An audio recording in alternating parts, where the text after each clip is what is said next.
16 अप्रैल 1996 Manchester के Gordon police station में एक 49 साल का आदमी दाखिल होता है जिसका नाम जेम्स पैटरसन स्मिथ था।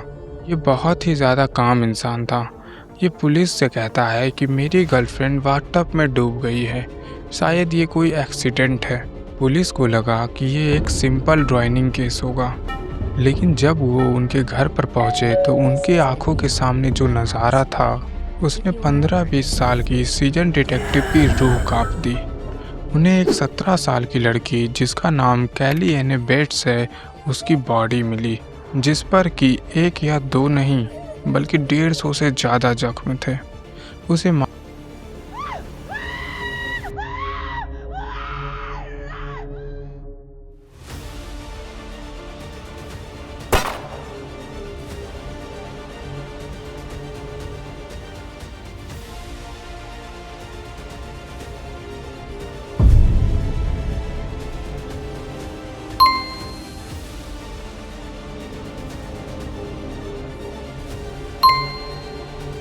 कैली की असल कहानी स्टार्ट होती है 18 मई 1978 को, जब वो ग्रेटर मैनचेस्टर के हार्ट्सले में पैदा हुई। वो एक नॉर्मल प्यारी सी लड़की थी, लेकिन उसकी ज़िंदगी का डार्क चैप्टर तब स्टार्ट हुआ जब 1993 में सिर्फ 14 साल की उम्र में उसकी मुलाकात 45 साल के जेम्स पैटरसन स्मिथ के साथ हुई।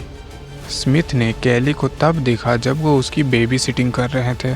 अगले 2 सालों तक उसने कैली को इस तरह ग्रूम किया और अपनी बातों में फंसाए रखा कि कैली को उस पर अंधा विश्वास हो गया था। यहाँ तक कि कैली ने अपने पेरेंट्स टॉमी और मार्गरेट बेट्स से भी स्मिथ की रियल एज छिपाए रखी थी ताकि उन्हें इस चीज़ का अंदाज़ा ना हो। जब कैली 17 साल की हुई तो उसने अपने पेरेंट्स की बात मानना बंद कर दिया। 30 नवंबर 1995 को उसने अपना घर छोड़ दिया और गॉर्डन सिटी के फनरिवल रोड पर स्मिथ के साथ रहने चली गई। उसके बाद उसके दोस्तों ने कभी उसे जिंदा नहीं देखा। स्मिथ ने उसे कंट्रोल करने के लिए हर तरह की हद पार कर दी। दिसंबर 1995 में ही उसने कैली की जॉब छुड़वा दी और मार्च 1996 तक उसने कैली को दुनिया से पूरी तरह आइसोलेट कर दिया। कैली के पेरेंट्स को एनिवर्सरी और बर्थडे पर कार्ड्स मिलते थे जिसपे कि कैली के साइन होते थे, लेकिन वो असल में स्मिथ ने लिखे होते ताकि कैली के पेरेंट्स को कोई सिस्टमैटिकली टॉर्चर किया गया था। सिर्फ एक किलर ही नहीं बल्कि एक सैडिस्ट भी था। उसे मारने दूसरों को दर्द में देखने में बहुत अंधा कर दिया गया था। उसका रिकॉर्ड बताता है कि कैली से ब्रिटिश हिस्ट्री और बेली मोटर्स हैड जैसे औरतों को भी मारने की कोशिश भरोसा उठ जाए। कैली के साथ जो टॉर्चर हुआ वो उसकी मौत के 4 हफ्ते पहले ही शुरू हो गया था। स्मिथ ने कैली के बालों को रेडिएटर से बांध दिया।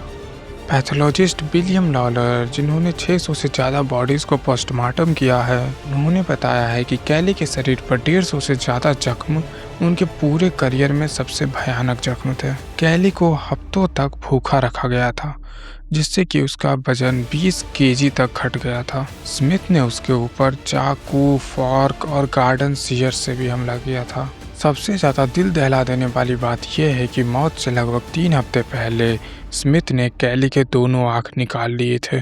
उसके बॉडी पर गर्म आयरन और उबलते हुए पानी से जलने के निशान भी मिले थे।